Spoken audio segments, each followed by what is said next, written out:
Hi everyone, Slangel here from Slangel Designs, and today we're going to do something a little different. Tunisian crochet. So this is going to be a fairly quick starter video, just a little introduction to it. Tunisian crochet is done on a different kind of hook than a regular crochet hook. Like when you look at the difference, this is the Tunisian one. And you can actually get these almost like when you're looking at a knitting needle that has like the attachment on the end with the string, so that you can do like really long projects. So quite a difference between, like, there's a regular crochet hook, how much you have to work with, and here's a Tunisian one. It's a completely different process, and it gives you, and there's many different stitches you can do. So I have a couple of samples here just to show you. This is just the simple Tunisian stitch, and it almost gives you, if you take a look, it looks like an Aida cloth that you use like in cross stitch.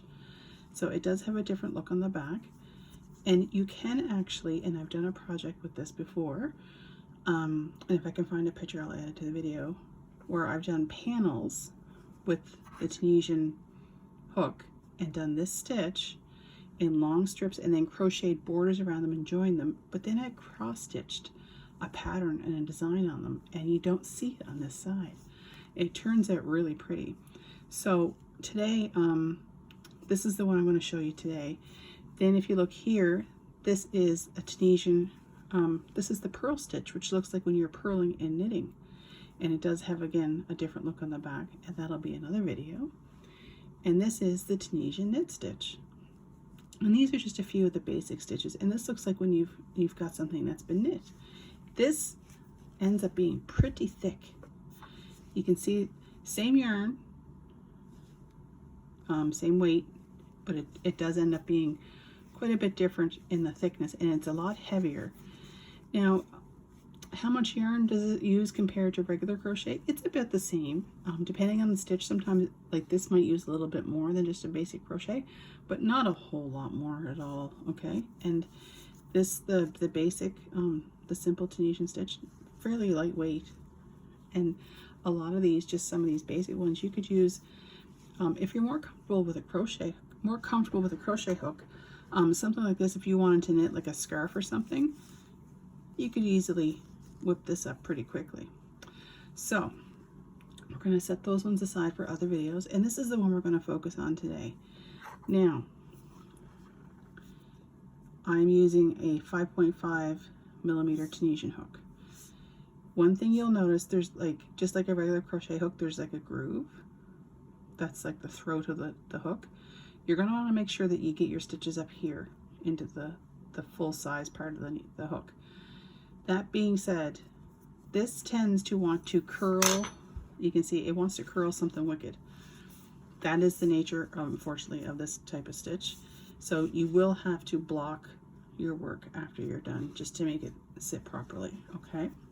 Sometimes in regular crochet you can get away without blocking it. Tunisian is pretty much a must.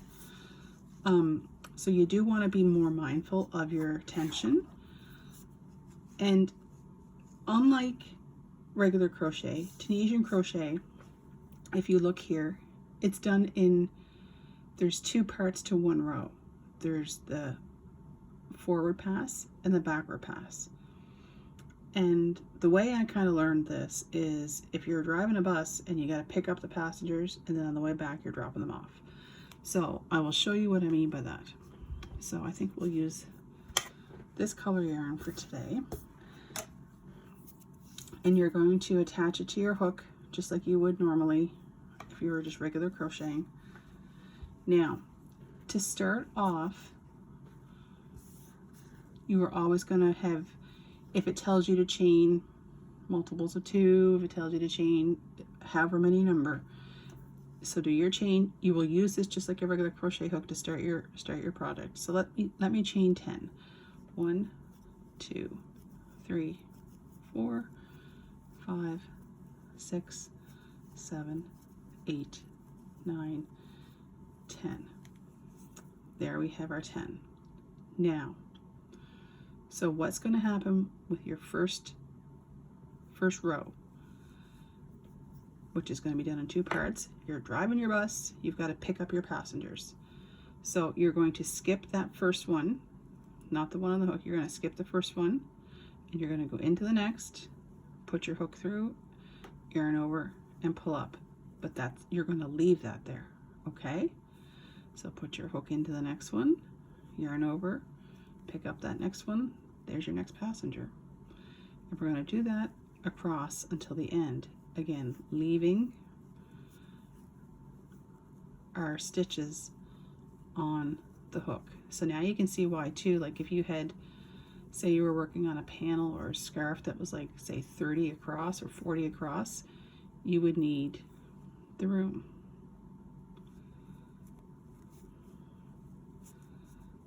I may have had 11 stitches.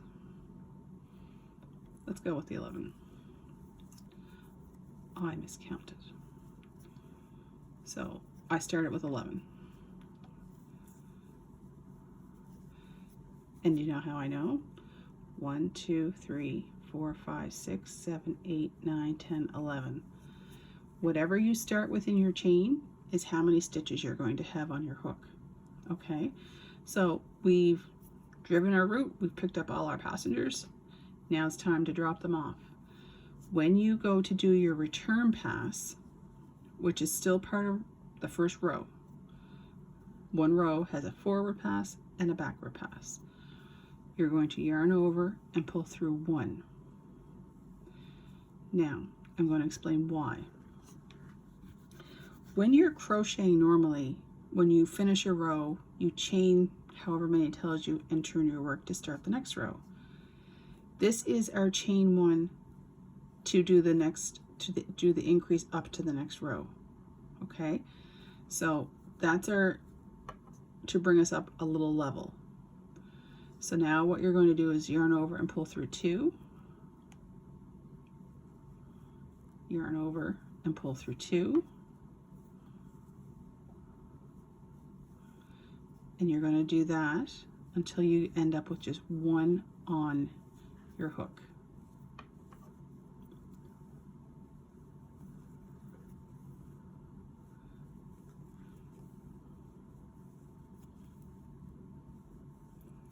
And we're dropping everybody off on the way. So now is our last 2. That is one row of Tunisian simple stitch. Okay, now don't panic when you see these kind of empty spaces. That gets filled in, because now for our row 2, you don't count this one. This one's already essentially been, you never do anything in this one. This stays on your hook. That's counting as your stitch. When you see these vertical bars right there, that's what we're going to be working in. So you're going to go in, and you're just taking, you'll notice there's like a front and a back loop, just like in crochet. So there's a front and a back bar. For the simple Tunisian stitch, you're going to take the front bar, yarn over, and pull up the loop. Then you're going to go into the next one, yarn over and pull it up. And we're going to keep picking up our little passengers and doing our stitches until we get to the end. Now the end one, I want to show you something because it's a little different than just taking the first bar, because you want it to be nice and stable and even along the edges. So when we get to our end here, you can see, let me just get my darning needle here to point some stuff out here for you. When you get to the end, there's not much to hold on to here. You can see where that last one is, but if you just take that one on the edge, it's going to be a little flimsy. So what you want to do is kind of turn sideways. You can see the back loop there as well, right here. So you've got your front and the back loop. We're going to go in and use both those loops on this edge. So whenever you're getting to the end of your forward pass, you're going to grab those 2. So we're going to go in through both, yarn over and pull up, and that's going to make you a nice sturdy straight edge. So again, kind of like in crochet, but we're doing it at the end of the first forward pass. We're going to yarn over and pull through 1, which is like doing our chain 1. Okay, so that brings us up a level. Then we're going to yarn over, pull through 2, yarn over, pull through 2 again, and repeat that until we get to the end of our return pass and have 1 stitch left on the hook. So there we go, we just finished 2. So again, we don't do anything with this first stitch here because this is considered the stitch, okay? We're going to put our hook in through the front of the loop, yarn over, pull up, and we're going to repeat that across.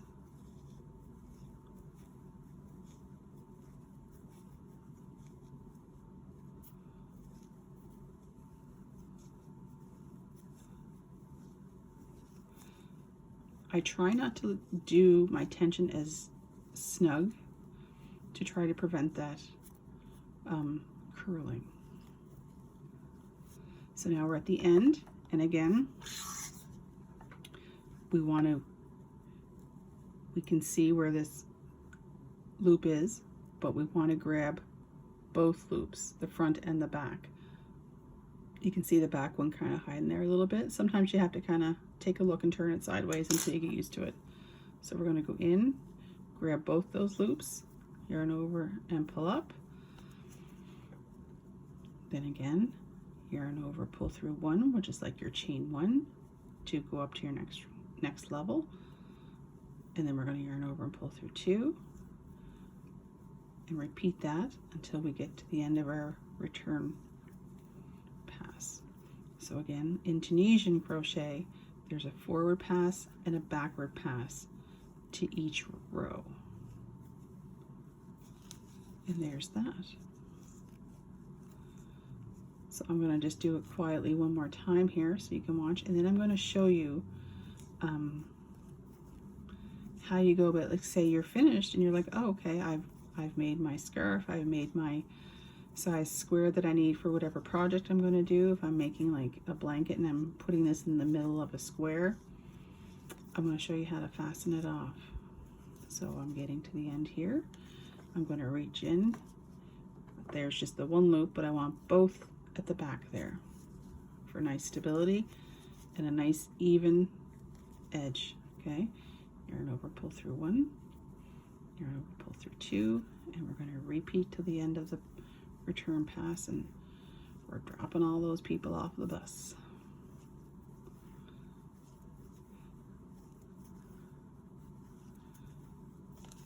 And there's that. So you can see how it starts to look like the Aida cloth, right? Which is kind of cool. So now, okay, great. You've done however many rows, you've followed the pattern, you've got your piece the way you want it to, but now you need to finish it off. But you don't want to just fasten off what you have here and fasten it off, because you will have some empty spaces. So here's what you're going to do. Much like in knitting, you're going to do as if you're doing the forward pass. So, but you're going to put your hook in, yarn over, pull it up, but then you're going to pull that loop through the first loop. Then you're going to go into the next one, yarn over, pull up the loop, and pull it through. And you're going to do this across. And what this is doing is filling those holes in, but it's also fastening off each stitch essentially individually across, so that you can get to the end and have the holes all filled in. No edges are going to let go. Your stitches are all finished. You're binding off much like you would in knitting. Now we're at the last one, much like we did before. We're going to grab both loops, yarn over, pull up, pull through, and then this is where you would fasten off. And much like regular crochet, yarn over, pull through to secure your yarn. And now see, when we went through, we filled our holes in and we fastened it off. And it gives you your nice little piece of fabric. And see, it wants to curl a little bit. And most projects, when you do some Tunisian. It usually has some sort of a just regular crocheted border, which will then turn around and hold it level. But again, blocking is key when it comes to Tunisian. All right, so this is just the little intro and a little starter thing for the Tunisian, and in the next video we'll do some of the other stitches. So thank you for watching. If you like the video, please like it, and if you haven't subscribed yet, please don't forget to subscribe. It really helps out the channel. And if you know of anybody who might benefit from this or has been trying to figure out how to do it, send them our way and we'll be glad to help them out. And if you have any comments, please leave them in the comment section, and I'll answer any of your questions and help clarify anything if you need to. And I hope you all had a great holiday if you celebrate, and a happy new year. So lots of fun things coming ahead. I do have the crochet along all planned, and I will be posting about that here shortly as well. So take care, and I look forward to seeing you in the next video, and happy crocheting. Bye-bye.